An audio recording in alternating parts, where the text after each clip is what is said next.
We'll move our track point by clicking in the smaller range and simply dragging it open so that we have a bigger area around the outside of the plus icon in our track point.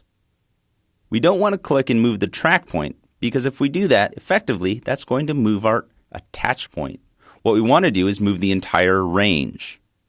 So clicking in the small area inside of our feature set, we'll click and drag. As we click and drag, you'll notice a magnification of the pixels on the layer.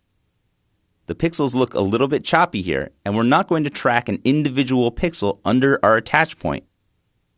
But what we will do is drag our attach point somewhere that is a good reference. The lion's nose is a very good reference, and if the tracking goes astray, we can always line that back up with our lion's nose easily. What's going to be tracked is the range of pixels inside of our feature set. This feature area defined by this box is going to be tracked, all of these pixels. And those are going to be tracked against all of the pixels on the outside. So I want to drag this open so that I get a bigger range to match to. The larger my search area is, the big box, the more difficult After Effects will work to match these pixels to the larger range. So I don't want this too big, just big enough to deliver an accurate tracking data. I want to make sure that I'm at frame 0 on my timeline and then start to analyze the data. Here in the tracker control window, I can see that I can analyze the data back by 1 frame, backwards continuously, forward continuously, or forward by 1 frame. I'll click on the icon for forward continuous analyzation.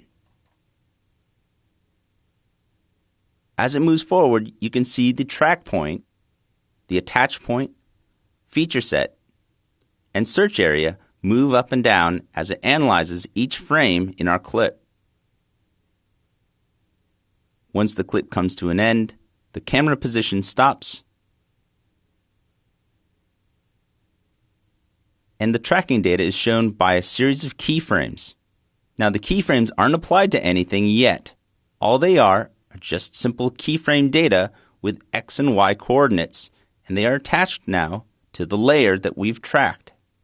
Now in this composition, we have 1 track point, 1 layer, but it may be a more complex composition, and you may have multiple tracks that you've added to a single layer. In order to navigate directly to the track, you may want to go up to the flyout menu again and select Reveal Current Track in Timeline. What this will do is navigate to the timeline and open up the exact track that you're working on. Because we have already opened it, it just highlights it again for us, allowing us to twirl this open and see all of the different parameters inside of this track. I'll open up this column a little bit so we can see all of the words attached to the parameters for the track point. We have the feature center. We know the feature center is the small box inside of our track point. The feature center has been set with keyframes, and those keyframes relate to the entire position of that box. We also have the ability to change the feature size. This is important because you may need to start and stop the tracking and modify this as you go. Notice there is no keyframing for the feature size, or the search offset, or the search size. But you may want to modify these numerically rather than by hand as you're tracking your clip. This will allow you to do that.